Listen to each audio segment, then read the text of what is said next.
Shalom, shalom. First and foremost, I want to give all praise, honor, and glory to Yahweh, Bahashem, Yahushai, Bahashem, Rakakadash. Double honors to the elders and the apostles of great millstones. Peace, mercy, and blessings unto the hopeful elect. The Israelites of the Bible are the so-called blacks, Hispanics, and Native Americans. And right now I have an article that came out around 3 p.m. today from CNN World, talking about the disaster that happened last week in Myanmar and in Thailand, which was an earthquake. And it reads right here, CNN, rescuers are desperately searching for survivors more than 3 days after a powerful 7.7 magnitude earthquake struck Myanmar, toppling buildings as far as the Thai capital Bangkok and sending tremors through nearby Chinese province. The first 72 hours after a quake are widely regarded as the golden window to reach victims buried alive under rubble. After that period, the chances of survival without water resources diminished rapidly. More than 2,000 people are now confirmed dead in Myanmar after what was the largest earthquake to hit the war-ravaged country in more than a century.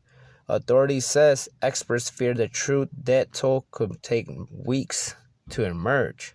So we go to the book of Isaiah, chapter 29, verse 6. It reads, "Thou shalt be visited of the Outer One, Yahweh of hosts, with thunder and with earthquake, and great noise, with storm and tempest, and the flame of devouring fire." So the Heavenly Father, Yahweh Bashem Yoshai, He's visiting the world because He's about to pretty much finish this kingdom of Esau Edom, which is the so-called white man. And we also go to the book of 2nd Ezra,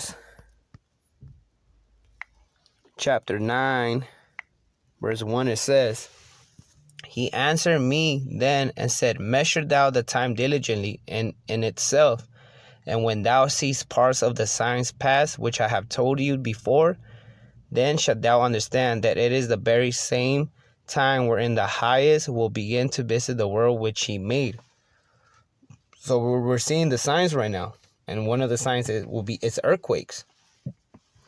Verse 3, "Therefore, when there shall be seen earthquakes and uproars of people in the world," so there's been earthquakes going on in different places around the world, and also uproars of people, nation against nation, rising against kingdom against kingdom, rising up against each other, rumors of war. Verse 4, "Then shalt thou well understand that the Most High spake of those things from the day that were before thee, even from the beginning. For like as all that is made in the world had a beginning and an end, and the end is manifest." And what's the end of that? That will be the end of the kingdom of Esau Edom. It says right here, 2nd Ezra chapter 6, verse 7, "Then answered I and said, What shall be the parting asunder of the times? Or when shall be the end of the first and the beginning of it that follow it? And he said unto me, From Abraham unto Isaac, when Jacob and Esau were born of him." Who's Jacob? That will be so-called blacks, Hispanics, and Native Americans.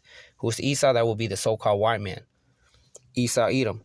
"Jacob's hand held first the heel of Esau. For Esau is the end of the world, and Jacob is the beginning of it that follow it." So what's the end of the world? It will be the end of the world of Esau Edom, the so-called white man. And the one that's going to be next will be Jacob, the Israelites, the so-called blacks, Hispanics, and Native Americans. If we go to the book of Daniel, chapter 7, verse 18, it says, "But the saints of the Most High shall take the kingdom and possess the kingdom forever, even forever and ever."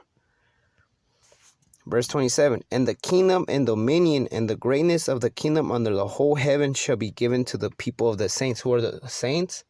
That will be the Israelites. We could go to the book of Psalms, chapter 148, verse 14, and it reads, "He also exalted the horn of his people, the praise of all his saints, even of the children of Israel, a people near unto him. Praise ye the Outer One, Yahweh."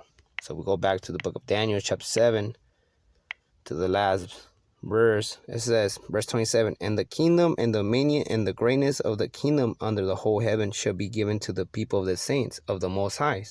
Who are the people? This will be the Israelites, who are the saints of the Most High. It's also the Israelites, so-called blacks, Hispanics, and Native Americans, whose kingdom is an everlasting kingdom, and all dominions shall serve and obey him. They're going to be serving and obeying us, not only us, but also our big brother, Yahweh Shai, who the world ignorantly calls Jesus Christ. If we go to the book of Ecclesiastes, chapter 3, verse 1, it reads, To everything there is a season and a time to every purpose under heaven. And what's that season and time? That season and time is that the kingdom of the so-called white man, Esau Edom, is about to end. Verse 2, a time to be born and a time to die, a time to plant and a time to pluck up that which is planted, a time to kill and a time to heal, a time to break down and a time to build up. The Heavenly Father, Yahweh by Shem Yahushua, is breaking down the kingdom of Esau Edom and building up our kingdom. A time to weep and a time to laugh, a time to mourn and a time to dance. Right now, we are mourning. Right now, we're weeping and we're mourning, but we're going to be laughing and dancing when we're in the kingdom. A time to cast away stones and a time to gather stones together. A time to embrace and a time to refrain from embracing.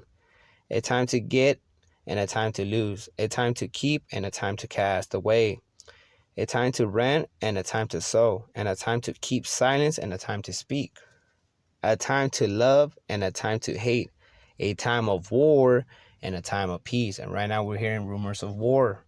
You know, you got Ukraine and Russia. You got Taiwan and China. You got the Israeli against the Palestinians. And now you got United States and Iran too. And we go to the book of Matthew, chapter 24, verse 3. This is Yahweh Shai, who the world ignorantly calls Jesus Christ. And this is when his disciples came up and asked him. Matthew chapter 24, verse 3. And as he sat upon the Mount of Olives, the disciples came unto him privately, saying, Tell us, when shall these things be, and what shall be the sign of thy coming and of the end of the world? The end of the world of Esau Edom, his kingdom. Verse 6, we jump to verse 6. And you shall hear of wars and rumors of war. See that ye be not troubled. So we're not troubled, because this is what the Heavenly Father, Yahweh Bashem Yahushua, is telling us. For all these things must come to pass, but the end is not yet. So, we shouldn't be, bugging out or freaking out when we hear about rumors of wars. Verse 7, for nation shall rise against nation and kingdom against kingdom. There you go. And there shall be famines and pestilence and earthquakes in divers places. Earthquakes. That earthquake that just happened last week in Myanmar and in Thailand. All these are the beginning of sorrows. All these are the beginnings of sorrows. After that, you got Jacob's trouble and, of course, the mark of the beast. Also, there was 2,000 people that were found dead.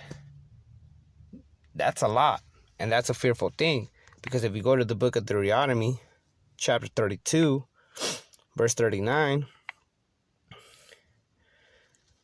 this is the Heavenly Father talking to Moses and telling him, See now that I, even I, am He, and there is no God with me. I kill and I make alive. I wound and I heal. Neither is there any that can deliver out of my hand. So all this is from the Heavenly Father, Yahweh Bashem Yahushai.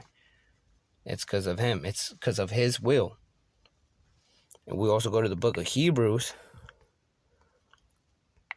chapter 10, verse 31, because it talks about how they're still looking, the rescuers are fighting for people that are under rubble, under buildings, and a lot of them are dying.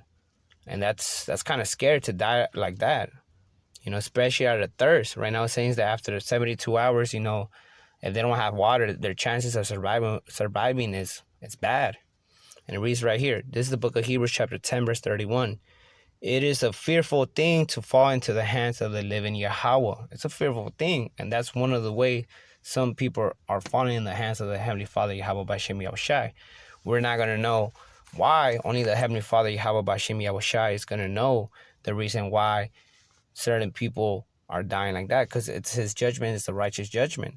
And who are we to tell the Heavenly Father, Yahweh Bashem Yahushai, the creator of all spirits, the creator of everything around here, around us, why is he judging people like that? It's on him. He can do whatever he wants.